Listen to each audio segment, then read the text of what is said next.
नमस्कार। कभी ऐसे महसूस होता है कि पूरी कोशिश कर रहे हैं पर गाड़ी जैसे अटक सी गई है। पैसा हो, काम हो, रिश्ते हो, कहीं कोई ब्रेक सा लगता है। हाँ, ये अनुभव कई लोगों को होता है। लगता है सब कुछ ठहर गया है। बिल्कुल। आज हम इसी से जुड़ी एक दिलचस्प ज्योतिषीय जानकारी पर बात कर रहे हैं। हमारे पास एक विश्लेषण है जो कहता है कि 13 जुलाई 2025 से 28 नवंबर 2025 तक शनि वक्री हो रहा है। जी। और ये सिर्फ ग्रहों का खेल नहीं है। इस विश्लेषण में इसे बाकायदा किस्मत का टर्निंग पॉइंट कहा गया है। हाँ, ये शब्द इस्तेमाल किया गया है। अच्छा, पर पहले ये समझें कि ये वक्री होना, इसका मतलब क्या है? मतलब क्या ग्रह सच में उल्टा चलने लगता है? नहीं नहीं, बिल्कुल नहीं। ये असल में हमारी पृथ्वी से देखने पर गति का एक भ्रम होता है। भ्रम? कैसा भ्रम? जैसे मान लीजिए आप हाईवे पर तेज गाड़ी चला रहे हैं। हाँ। और बगल से कोई धीमी गाड़ी गुजरती है, तो आपको लगता है ना कि वो पीछे जा रही है। हाँ हाँ, लगता तो है। बस कुछ वैसा ही ग्रहों के साथ है। तो ज्योतिषीय विश्लेषण ये कहता है कि इस दौरान ग्रह की चाल धीमी लगती है, पर उसका असर वो ज्यादा गहरा महसूस हो सकता है। अच्छा, धीमी चाल, गहरा असर, दिलचस्प है। जी, आज हम इसी विश्लेषण को समझने की कोशिश कर रहे हैं, जो खास 2025 में शनि वक्री के प्रभावों पर फोकस करता है। ठीक है, तो ये विश्लेषण दुनिया पर क्या असर बता रहा है? देखिए, वैश्विक स्तर पर यह कुछ अहम चीजों की तरफ इशारा कर रहा है। इसमें साफ तौर पर मध्य पूर्व, खासकर ईरान इजराइल के बीच तनाव बढ़ने की आशंका जताई गई है। ओहो, ये तो गंभीर बात है। हाँ, और साथ ही जॉर्डन, सीरिया, लेबनान जैसे देशों में भी कुछ अशांति या संकट के संकेत दिए गए हैं। अच्छा। एक चेतावनी जैसी बात भी है। अक्टूबर नवंबर के आसपास जब अमावस्या और मंगलवार एक साथ पड़े, हाँ। तब आतंकवादी घटनाओं को लेकर थोड़ा सतर्क रहने को कहा गया है इस विश्लेषण में। तो ये विश्लेषण सीधे सीधे शनि के वक्री होने को इन सबसे जोड़ रहा है। इसका कोई ज्योतिषीय आधार बताया? देखिए, विश्लेषण सीधे तौर पर तो शनि की वक्री चाल को ही इनका एक संभावित कारण बता रहा है। ज्योतिष में शनि को अक्सर स्ट्रक्चर, अनुशासन, कर्म और कभी-कभी चुनौतियों से जोड़ते हैं। तो शायद तर्क ये है कि वक्री होने पर इन क्षेत्रों से जुड़ी जो दबी हुई बातें हैं वो सतह पर आ सकती हैं, जिससे तनाव बढ़े। समझ गया। लेकिन इसी में भारत के लिए अच्छी बातें भी लिखी हैं।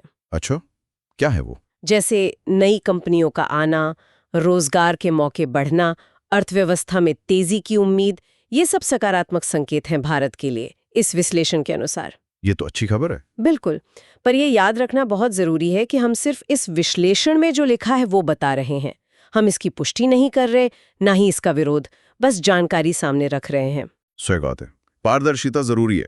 अच्छा, दुनिया की बात हो गई, अब आते हैं लोगों पर। राशियों पर क्या असर बताया गया है? हाँ, ये विश्लेषण मुख्य रूप से 4 राशियों पर ज्यादा फोकस करता है: मेष, वृष, मिथुन और कर्क। सिर्फ 4? बाकी राशियों का जिक्र नहीं है? इसमें लिखा है कि बाकी राशियों पर बात अगले किसी विश्लेषण या वीडियो में करेंगे।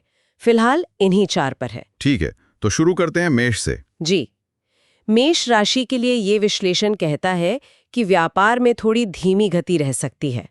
नौकरी में नतीजों के लिए शायद इंतजार करना पड़े। मतलब धीरज रखना होगा। हाँ, बिल्कुल, धीरज रखने की सलाह दी गई है। फिर आती है वृष राशि। वृष के लिए क्या है? इनके लिए लिखा है कि शायद धर्म कर्म से थोड़ा मन हटे, भाग्य का साथ लक फैक्टर थोड़ा कमजोर महसूस हो सकता है और कामों में रुकावटें आ सकती हैं। ये शनि की धीमी चाल वाली बात यहाँ भी दिख रही है, कामों में रुकावट के तौर पर। हाँ, शायद ये उसी तरफ इशारा है। फिर मिथुन राशि। मिथुन, इनके लिए कहा गया है कि पूजा पाठ का असर शायद उतना गहरा महसूस ना हो, कामों में अड़चनें आ सकती हैं और सोच विचार या भाग्य की गति वो भी थोड़ी धीमी पड़ सकती है। ओके, और चौथी राशि? कर्क। कर्क राशि वालों के लिए रिश्तों का असर बताया गया है। खासकर जीवन साथी के साथ कुछ कंफ्यूजन्स या देरी हो सकती है। कंफ्यूजन किस तरह का? उनके व्यवहार में शायद कुछ अजीब बदलाव महसूस हो, बातचीत में, संवाद में भी धीमापन आ सकता है, ऐसा विश्लेषण कहता है। अच्छा, तो ये तो हो गए संभावित प्रभाव। क्या इनसे बचने या संतुलन बनाने के लिए कुछ उपाय भी बताए हैं इस विश्लेषण में? हाँ, कुछ पारंपरिक उपाय सुझाए गए हैं। जैसे? जैसे हर शनिवार को हनुमान मंदिर में बैठकर वो हनुमान चालीसा की पंक्ति है ना, बुद्धिहीन तनु जाने के सुमिरौं पवन कुमार, हाँ हाँ, उसे 11 बार पढ़ने को कहा गया है। ठीक है। और कुछ? पहनने के लिए बिछुआ पेड़ की जड़ का सुझाव है। बिछुआ पेड़ की जड़, ये क्या होती है? ये एक तरह की वनस्पति है, और अगर कोई मांसाहार नहीं करता तो उनके लिए एक विकल्प भी दिया है 6 मुखी रुद्राक्ष पहनने का। अच्छा, रुद्राक्ष। पर क्या ये भी बताया है कि ये उपाय क्यों, मतलब बिछुआ जड़ या 6 मुखी रुद्राक्ष का शनि वक्री से क्या कनेक्शन है? देखिए, विश्लेषण में उपाय तो दिए हैं, पर उनके पीछे का जो गहरा ज्योतिषीय तर्क है या ये कैसे काम करेंगे वो विस्तार से नहीं बताया गया है। बस इन्हें इस समय के बुरे असर को कम करने के तरीके के तौर पर पेश किया है। ये दिखाता है कि कैसे परंपरागत चीजों को ज्योतिषीय चुनौतियों से निपटने का एक जरिया माना जाता है। समझ गया। तो कुल मिलाकर इस पूरे विश्लेषण का सार ये लगता है कि हाँ, ग्रहों की चाल बदल सकती है, जीवन पर असर डाल सकती है, जी, पर शायद सही तैयारी, कुछ उपाय और एक पॉजिटिव सोच से इन चुनौतियों को संभाला जा सकता है, या कम से कम उनका असर कुछ कम किया जा सकता है। बिल्कुल। और अंत में एक सवाल शायद श्रोताओं के लिए छोड़ा जा सकता है हाँ, जरूर। कि इस तरह के जो ज्योतिषीय विश्लेषण होते हैं, चाहे हम इन पर पूरी तरह माने या न माने, क्या ये हमें आने वाले समय के लिए मानसिक रूप से तैयार होने का एक मौका नहीं देते? हाँ, सोचने वाली बात है। अपनी योजनाओं पर दोबारा गौर करने, थोड़ा ज्यादा ध्यान देने, क्या ये सिर्फ भविष्यवाणी है या फिर ये एक तरह का आत्मचिंतन और तैयारी का संकेत भी है?